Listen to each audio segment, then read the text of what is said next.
NTPC परिसरात एका 46 वर्षीय व्यक्तीनं गळफास घेऊन आत्महत्या केल्याची दुर्दैवी घटना घडली आहे.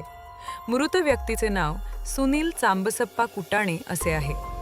ही घटना दिनांक 18 जुलै 2026 रोजी सायंकाळी 5च्या सुमारास उघडकीस आली. होडगी तालुका दक्षिण सोलापूर येथील रहिवासी सुनील चांबसप्पा कुटाणे वय 46 यांनी अज्ञात कारणास्तव NTPC परिसरात गळफास घेऊन आत्महत्या केली. मयताच्या पश्चात पत्नी, 2 मुले आणि 2 भाऊ असा परिवार आहे. आत्महत्येच्या आधी सुनील यांनी एक चिठ्ठी लिहून ठेवल्याची माहिती समोर आली आहे.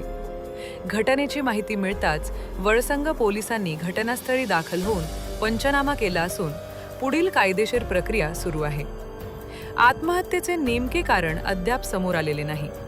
पोलीस अधिक तपास करत आहेत.